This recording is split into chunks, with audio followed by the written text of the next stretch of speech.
The OCB Podcast is a general discussion podcast covering a variety of pop culture topics, nostalgic deep dives, personal anecdotes, and recurring segments. It's fun and friendly nonsense. Please subscribe on your preferred podcast app and leave us a good review.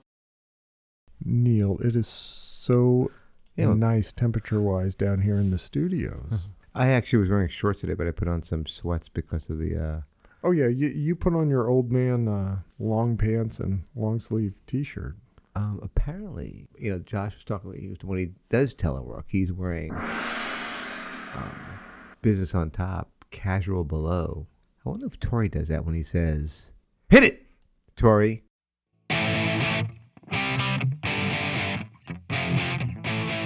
Welcome to the OC Bombers Podcast, and now, here's Neil. Hey, Scotty, how are you?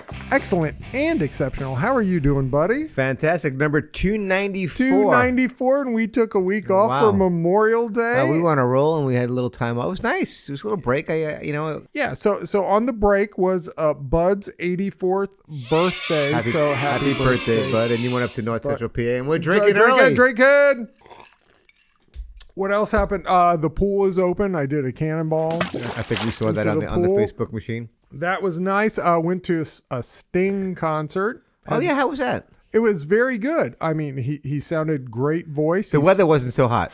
Weather was horrible, but we were there with good people. Had a great time. Check that off the box. Sting, good concert. Very good. What was his encore? I don't recall. It was a song I did not know. That's not Peter Gabriel. I don't remember. I don't recall. I don't know. Peter Gabriel reference. But you were traveling up and down the East Coast, too? We went to Atlanta to Memorial Day weekend. We visited some family. Very nice. Had a great time. So everybody was wonderful. Every single person. Traveled up and down 95 and 85. Loved that thing. And then last weekend went to Richmond. The whole family was there again, which was really a lot of fun. Did anyone in the whole family mention the podcast? Just curious. A couple of times, yes. Very good. Yeah, not a lot of play, but a couple of things. Yes. Okay, just enough. Yeah, just maybe. enough. Yeah. That's good. My brother-in-law's intrigued, but he doesn't listen. What? Well, then listen and find out. I mean, he's intrigued by. He loves the Scrappy Doo get bits. Oh yeah, those are always good, aren't they? Yeah, he's a big fan of those. Anything with Neighbor Jeff is pretty good, right? Yeah, it's a big draw. I mean, we do have the summer sweeps coming up. We might need him again. That's true. Okay, we do. Also, over the break, I saw one of our summer movies. Yeah, Star Wars: The Mandalorian and Grogu. I'm on the edge of my seat. What's the Montgomery review? Do tell. Go. Mine is 2 out of 4 stars. Whoa. It was good, not great. No, that's not good. 2 out of 4 from you, Scott. No. The stakes. But they get 2. You get 2 for just walking into the theater and getting the special souvenir popcorn. Yeah, I did not spend $40 for that, I'll tell you. But I thought the stakes were kind of low, and the character development, there was really none that happened during the movie. It was great action sequences. It kind of still seemed like 3 or 4 episodes of the Disney Plus show strung together. I mean, it was fine. I like seeing Star Wars on the big screen. So what's next? What's next there for them? For the Mandalorian and Grogu, is there I think it's back to TV for them. Okay, I think so. But yeah. Now, did it do well in the box office? It did the first week. It did well, and then it kind of dropped off the second week. So I don't think it's going to have big legs. But there's a lot of other movies coming out now on our summer movie list that we're going to have to go see. I guess so. You let me know, because I keep on looking and I don't see any. All I see is horror. Oh, yeah, the past weekend, that's all it is. Okay. All right, Neil, also, OC Bomber softball update. We played chemistry since our last episode, and guess what? We won, finally. Bounce back winning, yeah. So we're 1-3. We won 18-13. We didn't have a female show up, so we had to take an out at the end of the batting order and play one short in the field, but we still beat them, which is great. And also the Brunners showed up, Jurgen and Luke, which is always good. How big is Luke now? About I think he's 6'13" and like $150, and he's a great kid. I like talking. Is he to great? Is he listening to the podcast? More importantly, I'm going to work on that. He did come to Quincy's with us. We need that demographic. And then we had a game postponed due to bad field conditions, even though it was a beautiful day, like 75 all day. The day before, it had rained for 3 days straight. So we're playing E.T. tomorrow night. So let's see what happens there. I will be getting ready for my trip. Oh, okay. All right. Well, anyway, let's go ahead and get into OCB Quizmasters then. From the OCB Podcast Studios on the scruffy stage, it's OCB Quizmasters. Tonight's contestant hails from Clarksburg, Maryland. Please welcome Neil. All right, Neil, you currently have 1,800 points. There's still one super bonus category in our regular round one of Funny People, Classic TV, Things Scott Likes, and Potpourri. Neil's music was closed out last episode. So, Neil, where do you want to go this week? Scott, can I ask you a question? I mean, we're not on. We're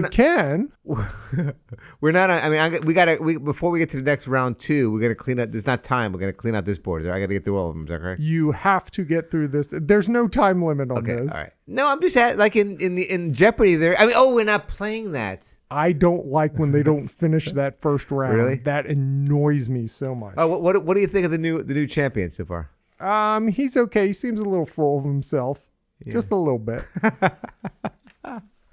I love your take on the Jeopardy stuff. All right, here we go. Did you go through the categories yet? What was there? I did, yes. So I just got to pick one. All right, let's go potpourri for 500. All right, here we go. Potpourri for 500. Falkenstein rule is in effect. Play along at home. The leaves of this tree make up most of the koala bear's diet. The leaves of this tree make up most of the koala bear's diet. I believe the koala bear might be in Australia, but you're not gonna. And Hazel would love that. Right. Good eye, Mike. Let's put some ship on the Bobby. I don't know why I think this, but I'm gonna go with what is the eucalyptus? Neil, the correct answer is the eucalyptus tree. Congratulations. Wow. The most common name for the eucalyptus tree is the gum tree. Oh, wow. Kookaburra sits in the old gum tree. It refers to the red resin that can ooze from the bark, which looks like gum. A koala eats about 1 to 2.5 pounds of eucalyptus leaves per day. One of the major current threats to the koalas is chlamydia disease. What? Yeah. It's not the same as the human version, but man, it's kind of like living in the villages in Florida, I think. Yeah.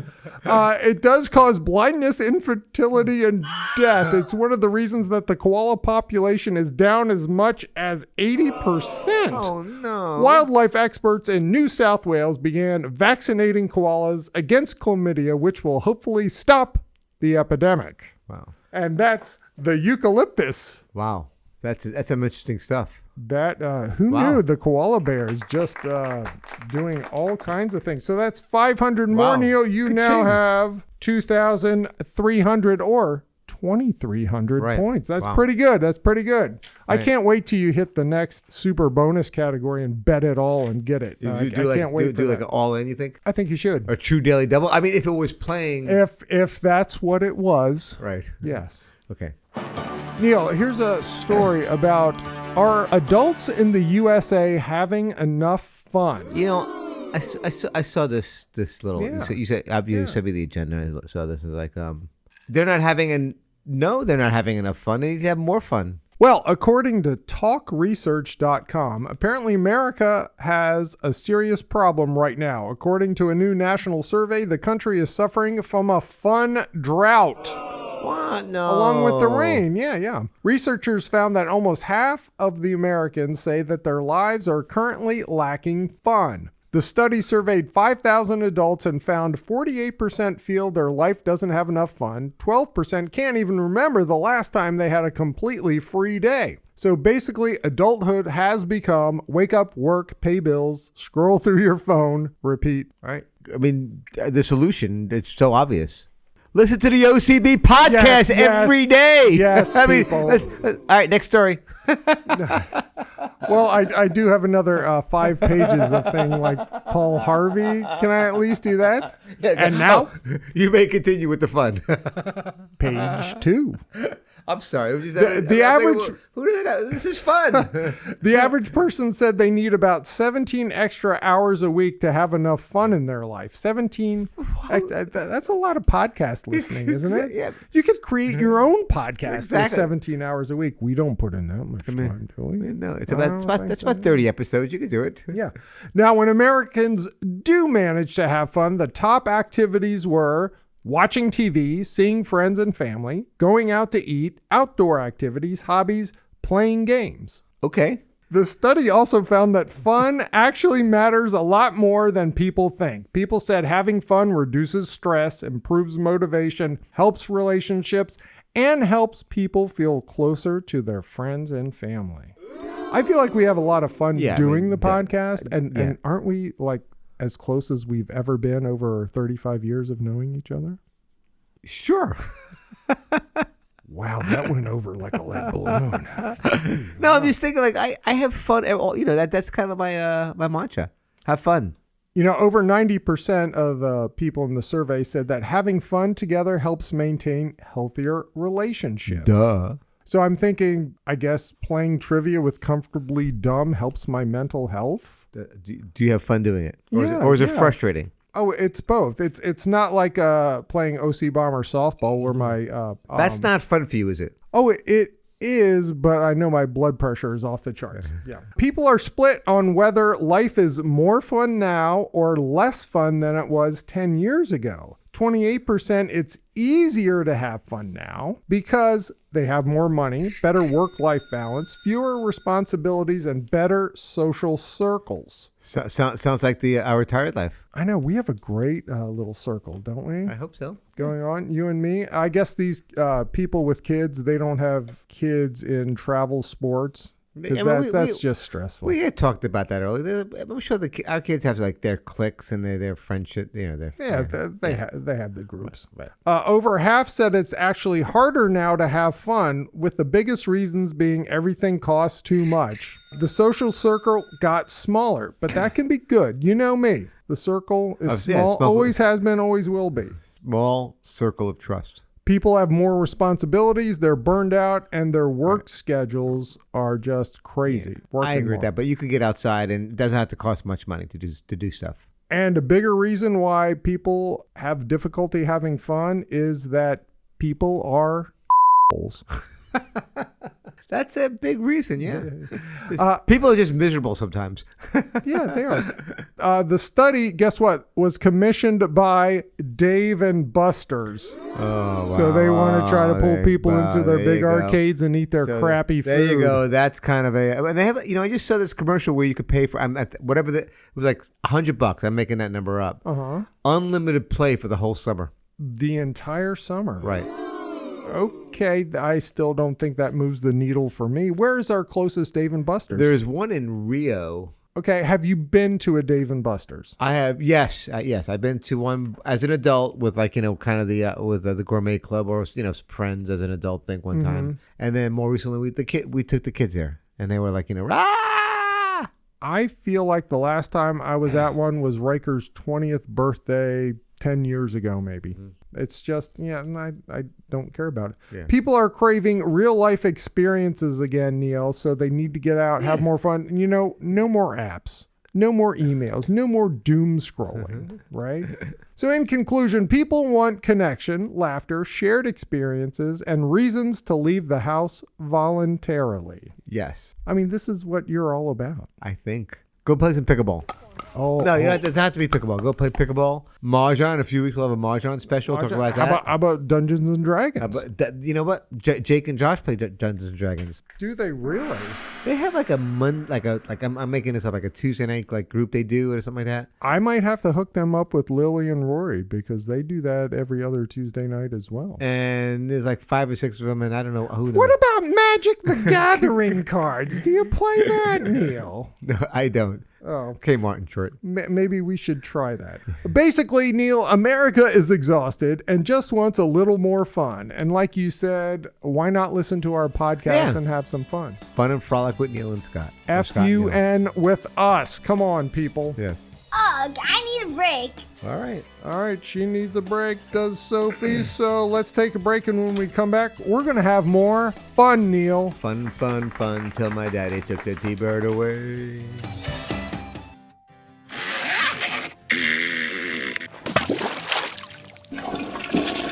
Oh no! My Hershey squirts have filled up the septic tank. Uh-oh, better call neighbor Jeff septic tank service. Isn't that the lawnmower guy? Hi there, it's me, Neighbor Jeff, and I am the guy to take care of all your septic tank needs. I'm a confused homeowner who's never had a septic tank before. What am I to do? I have a custom-made 15-foot-long rake to stir up your poop soup to ensure it meets the standard moistness threshold for me to pump it out. I'm new to the ways of septic tank pumping. Where do we begin? Let's remove the lid to your septic tank, and whoa, that's a pungent smell, which is a good sign.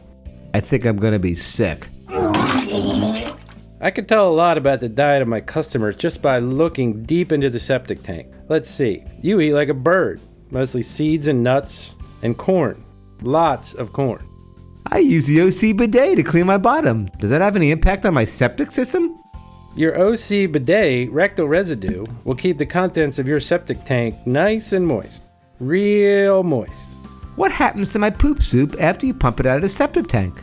I reutilize it as fertilizer for my award-winning vegetable garden, and it helps reduce the effects of climate change. I know I'm new to the septic tank game, but this doesn't sound quite right to me. Trust me, I know what I'm doing. Neighbor Jeff Septic Tank Service. Neil, I gotta say, it's been a couple weeks, but the bourbon is still good. Absolutely. So good. You haven't drinking bourbon? Oh, I've had a lot of different things. A lot of rum punch while we've been. You know, I had some rum also this week. Rum ain't that bad. And we're back. Welcome back to the OCB Podcast. We're available on all of your favorite podcasting apps. And now, people, yes, here's an update on the lava lamp. It's just one big glob at the bottom. It's not going. It's not it moving. Ain't even moving. It's been a while. I think it's gonna kick in the. You haven't been using this while we've been off, have you? I have not. No, I have Maybe that's why it's just one big chunk at the bottom. But you know what might get it moving? What's that? Some knock-knock jokes. All right, here we go. That was a good transition. Wow, man. You get paid for this. Hey, Scott. I'm trying. Knock, knock. Who's there? Zoom. Zoom who? Zoom did you expect? Whom did Zoom? Oof, tough. I love coming back to knock-knock jokes. I hope there's more than 2 this week. No. Knock, knock. Who's there? Snow. Snow who? Snow business like snow business.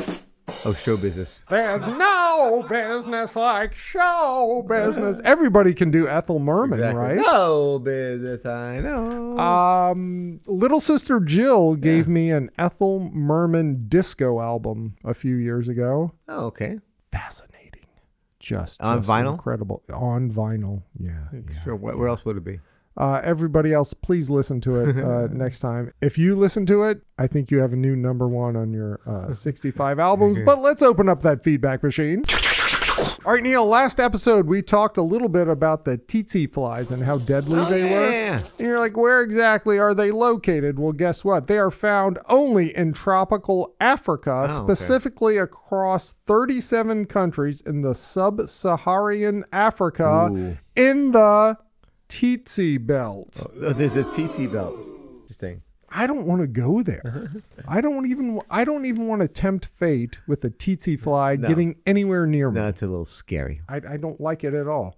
Also, we talked about blood flukes, right? Did you get that? It's slapped one of my. By the way, you did a great tsetse fly impersonation. Oh, I thought that was good. I like that. Yeah, it was nice. Spot on. I mean, the rhino was good also, by the way. But blood flukes, they are parasitic flatworms. I still don't know what the flukes are.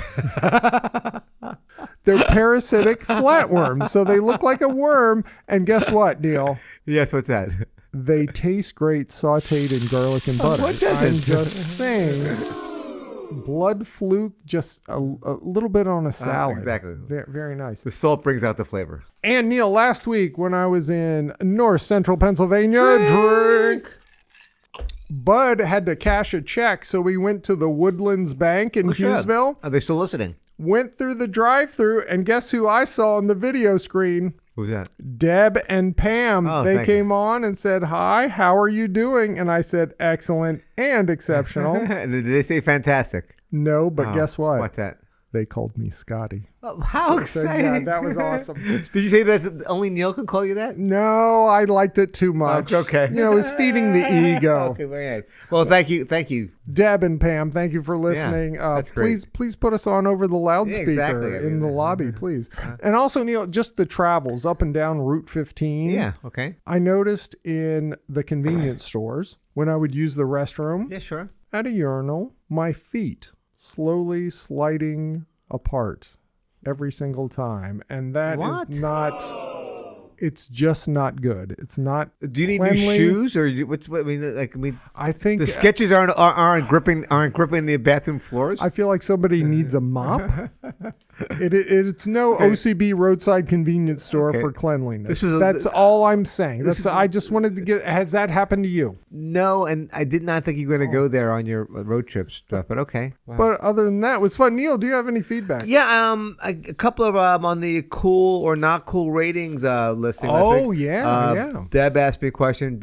John Thompson asked me how they did and stuff. I didn't have the information readily available when I talked to him. So let's give an update. I mean, I think we talked about it last time that 17 bands out of 25 I thought were cool, and Maddie G and OG Bill. Maddie B. Maddie B. I'm sorry, and OG Bill got the highest at 80%, and then actually Deb and Sir John Thompson was second at 75%. So they did. So that's not bad. Now the other thing I think I heard Bud Drake from North Central PA. I said Bud. But you still said North Central PA. So. And we got some movement. And the lava lamp has just gone nuts. It has gone insane. Anyway, he asked about Santana, didn't he? Bud did ask about Santana. And Santana is very cool, and we might be seeing Santana in a little bit under. You tease you. So thank you very much for your participation. I had fun, and I will still do the analysis, but it was fun. That's got lots of legs. Okay, the cool or not.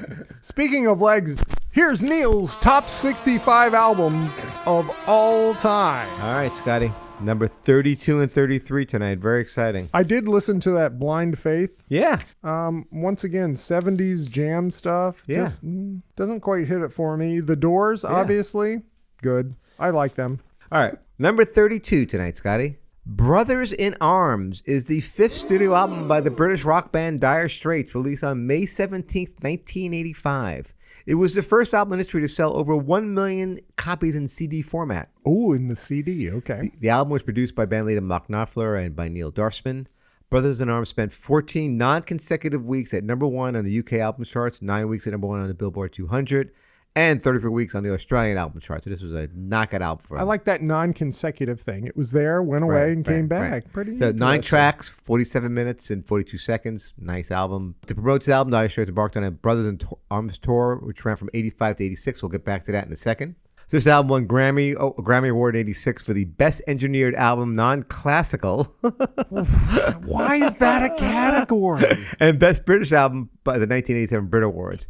In 2020, the Rolling Stone magazine ranked Brothers in Arms number 418 on its list of 500 greatest albums of all time. Okay, so it's making the cut. So this album, I consider this album my first kind of grown-up album. All right, so I just got married in April of 85, and the album was released in May of 85. All right. Okay, so you've sowed your oats. Right. So, you've settled in with Lisa. So we're living in Queens. Oh yeah. You know, it was. You're dinks. It was the first like digitally recorded album I remember. It was beautifully recorded, and I remember listening to it on my stereo, which I still have the speakers in storage back there. My receiver upstairs not working, but all the equipment I haven't used it in 30 years. But that's okay. We should try to fix it. Anyway, this is I felt grown up. It was like my first chill album. Like it's kind of music you listen to while making dinner, right? It was a great transition album, and that's how I remember it. And then I saw them on tour at Radio City Music Hall, and you could hear a pin drop when they were performing this album. It was so beautiful. And you like that? I figure you would like more crowd response during things. You like it when it was quiet. But there are certain times when you just need it. And Dire Straits can gear it up. Now you, my friend, yes, Not a big Dire Straits fan, if I remember correctly. I am not, because their song Sultans of Swing, when that was huge, I did not like that song at all. But I do. Is it like Green Eggs and Ham? You didn't like it here or there? What's I don't. I don't like it here, there, anywhere. But there are a few songs off this album that I do like. I absolutely love Money for Nothing. Right. But by the way, that's the exception for Lisa on the Sting spectrum. She does like that. I checked that with her. Yeah, Sting is singing. I mean, that album is so. I mean, the album's so chill. Except the Walk of Life. If you take the Walk of Life out of that album, the rest of the album is just so chill and just so. It's just so. And listen, recorded. the video. Yeah. I know you don't like videos. Video for the Walk of Life is just baseball bloopers. Yeah, I remember. That's a WTH. Why Dire Straits? I don't get it. By the way, I mean, also speaking of Dire Straits, "Twisting by the Pool." That is a great song. I do like that song. All right. Tell me more, Papu. All right. Now on to number 33. Now on to the Tom Petty portion of the program. Oh, here we go. Hey, they were on the classic rock bands Cooler Now. Yeah. So Echo is the 10th studio album by Tom Petty and the Heartbreakers, released in April of 1999. The album reached number 10 on the Billboard 200, aided by singles Free Girl Now, Swinging, and Room at the Top. The album was the band's last collaboration with producer Rick Rubin, and was also last to feature contributions from longtime bassist vocalist Howie Epstein, who died of a heroin overdose in 2003. Okay, those songs you mentioned, Right. none of them ringing anything right now, really? and I don't know why. Because I do know Tom Petty and the Heartbreakers. Free Girl but Now, those you songs- might know that one. That's when you might know Okay. the song. But so Echo is also the only Heartbreaker album that has released a lead vocal from another member of the band, namely lead guitarist Mike Campbell, who's been with Tom Petty since the beginnings. FYI, this was number 19 on the top 40 of the 90s on Neil Alderdy's list. So right in the middle there. So Tom Petty and the Heartbreakers, right? As it was an American rock band formed in Gainesville, Florida in 1976. I said lead singer Tom Petty, Mike Campbell's lead guitar player, Benmont Trench is the keyboardist, and Stan Lynch was the drummer. So these guys were the core people.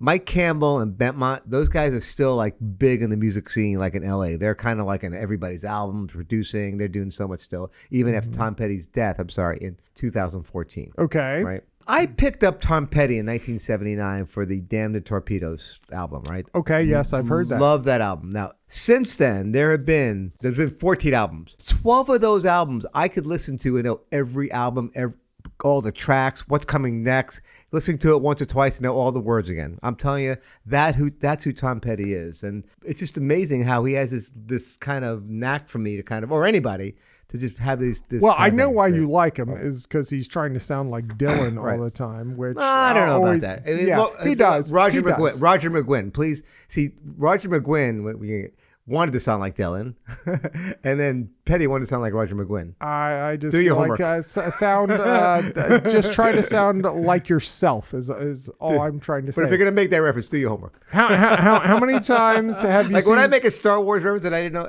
out of my ass, probably No, I think I'm right. But how many times have you seen Tom Petty in concert? once. Interesting. Only, and we're gonna get to this in a second. Only to I saw him as the backup band for Bob Dylan.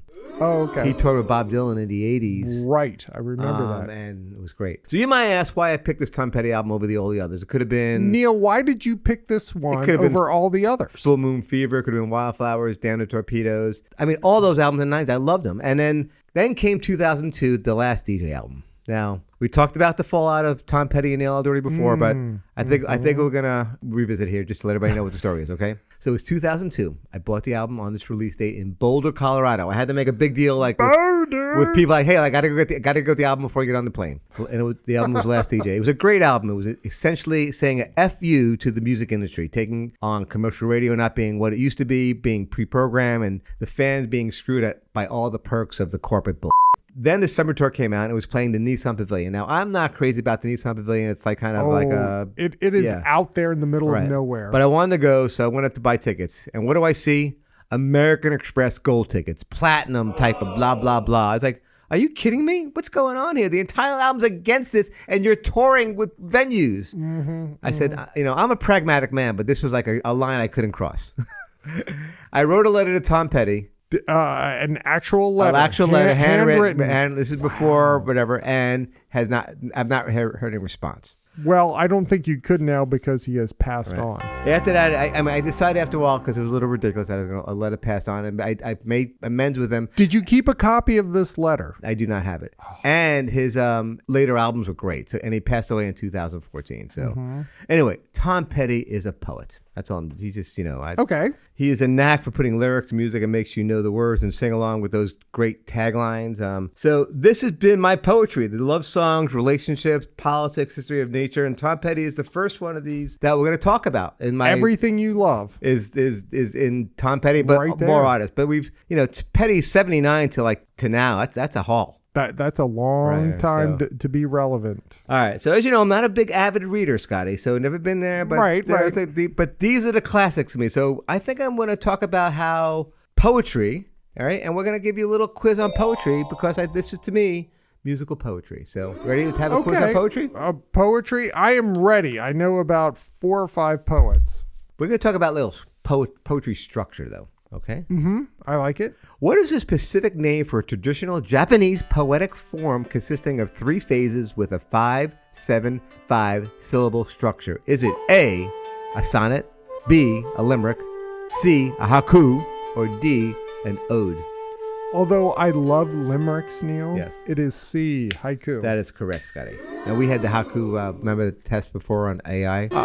My favorite sister-in-law, Laura, gave us some haikus about the podcast. She really did. Very nice. All right. By the way, we're playing for the Neil on a Stick. I forgot to do that. Of course we are, to get your name on the Lord Papu trophy. Right. Yeah. So we're 1 out of 1. Here we go. Which poetic device involves repetition of the same consonant sounds at the beginning of closely connected words? Is it a sonnet? Is it B, alliteration? Is it C, onomatopoeia? Or is it D, metaphor? I believe it is B, alliteration. That is correct, Scotty. Ooh, 2 for 2. Are you getting nervous? 3 more to go. You know what? My pits just started to sweat. Can you see the big stain later? Look at that. Look at that. How many lines are strictly required to form a traditional Shakespearean sonnet? A Shakespearean sonnet. Okay. Yeah, not the other ones by those other people. Is it A, 10 lines, B, 12 lines, C, 14, or D, 16? I'm trying to think back to, was it senior year with Miss Roberts? Wow, English class and sonnets. I'm going to go D, 16. Oh, Scotty, it was 14. By the way, all sonnets have 14 lines. All right, that's it. I don't get the Neil on the stick. All right, but let's play for what they say for poetic justice. Eat the veal, all right? What is poetry called when it does not use a consistent meter, rhyme scheme, or musical pattern? Is it blank verse, A, B, free verse, C, narrative poetry, or D, a ballad? I'm going to go B, free verse. That is correct. Poetry completely free from regular meter or rhyming constraints. And here's the last one. This should be another one, easy one for you. What is the term for a stanza or a poem consisting of exactly 4 lines? Is it A, couplet, B, tercet, C, quatrain, or D, sestet? I'm going to go with C, quad. That's correct. Oh, if you would have got the sonnet thing, if you would have remembered. Look at that. Mrs. Parker. I always miss one. I know. Sorry. Always. Maybe next week. Well, thank you for this week's Top 65 and the poets of my life. Poetry in motion, like Thomas Dolby said. She blinded me with science. Science! Neil, I have a story here. What is the best time to eat an apple? I hope it's the morning because that's when I do it. I don't think I've divulged this to anyone except maybe my spouse and father. Okay. That for the past 2 months, Neil, every single day, I have been eating 1 apple. Good for you. I just decided I should do that because I hear an apple a day keeps the doctor away. I've been eating apples. So, according to verywellhealth.com, for digestion, weight loss, and better sleep, is there a best time to eat an apple? Do tell. Well, we'll get to that. So apples usually about 95 calories per. Lots of vitamin C, blah, blah, antioxidants. Processed apples aren't really good for you because it's higher in sugar, lower in fiber. So basically don't do the apple juice, apple cider, applesauce, that kind of stuff because there's too much crap added to it, right? Right. Now, I've been eating lots of Fuji, lots of Gala. I have tried a Honeycrisp, and there was a bee sweet, bee something that was pretty good. But I do find when you buy a bag of apples, they're much smaller as opposed to when you buy them separately at the grocery store. They're much bigger. Really? This is you figured this out in I'm just getting into the apple game here, Neil. You know me with the fruit. It took me a long time to get there, thanks to the magic Meprazole pill and the GERD. Yeah. When you bring Dylan and Neil, Bob Dylan and Neil, I'm an expert. Apples and Neil, expert also. But you may continue. Okay, all right. So for digestion, Mr. Know-It-All here today. Overall digestion, whole apples. You got to eat the skin too, Neil. Duh. Right? And I remember as a kid, Mom would peel the apple for me, and I could kind of eat it until I got GERD, even as a kid. But in the morning, apples, contain high fiber, so that supports regular bowel movements. So eat them in the morning. Okay. And that will help you. If you eat it as a snack during the day, apples are great for your gut microbiome. The healthy bacteria in your gut. Mm-hmm. So that's good for digestion, I guess, any time of the day. But for weight loss, eat an apple before meals because it can slow gastric emptying into your stomach and the amount of time it takes for food to pass through your stomach. Plus, they make you feel fuller and reduce your likelihood of overeating. Okay. I think you could probably drink a big glass of water before a meal too and not feel hungry. I love the apple. I'll eat apples all the time. As a dessert, replace desserts with high in refined sugars or fat with a naturally sweet, low-calorie apple. Duh. Do you ever put honey or cinnamon on your apple? During Rosh Hashanah. Do you know? Rosh Hashanah, that's a tradition. You put honey on your apple. Did not know that. What about any yogurt? Do you dip it in yogurt? No, I don't. I eat apple.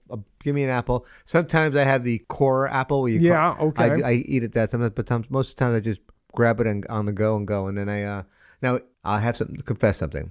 If I'm like on the road and there's grassy to the left of me, I'll take that apple core and throw it into the woods. Neil, I am so glad you said that because when I stop at Panera after pickleball, I always get an apple now as my side instead of chips.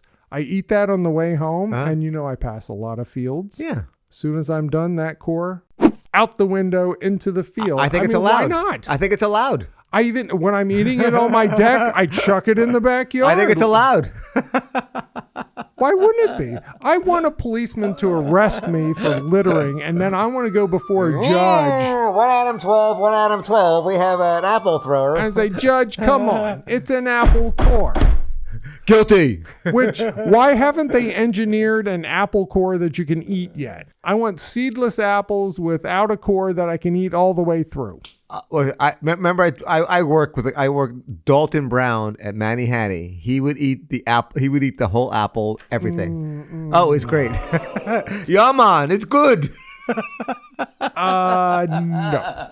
Neil, if you want to sleep better, do not eat an apple more than 2 hours before you go to sleep, or actually within 2 hours before you go to sleep. Right. Some say apples cause minor gas or bloating, and perhaps due to their high fructose levels, you might want to avoid eating apples before going to bed because it could be discomfort and it could disrupt your sleep. So I'm not eating apples after 4. I'm not eating apples after 3 o'clock. How's that? And a few groups should avoid eating apples or processed apples. Now, here's the thing. If you have an apple allergy, have you heard of that? Who has apple allergies? Never heard of that. Some people do. And the symptoms of apple allergies include itching and tingling in the throat and mouth. If you have a birch pollen allergy, there's something about birch pollen that when you eat an apple, it thinks it might be birch and you could have the same kind of reaction. So don't do that. Okay. Also, if you have irritable bowel syndrome. Yeah.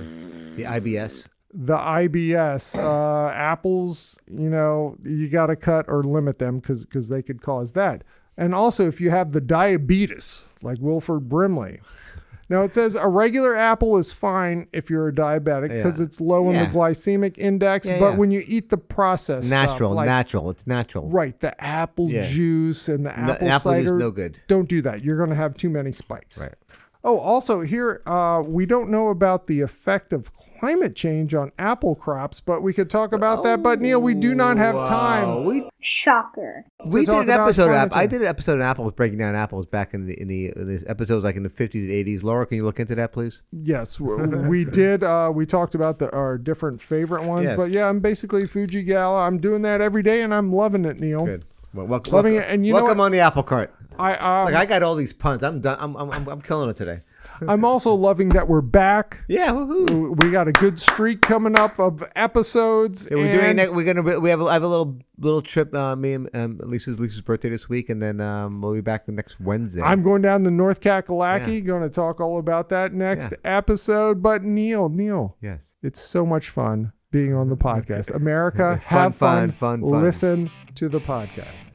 Thank you for listening to the OC Bombers podcast. We're available on all your favorite podcasting apps, including Amazon, Apple, iHeartRadio, Pandora, SoundCloud, Spotify, and YouTube. Leave us feedback and comments. Until next time, so long. See you, Neil. Hi, Scotty.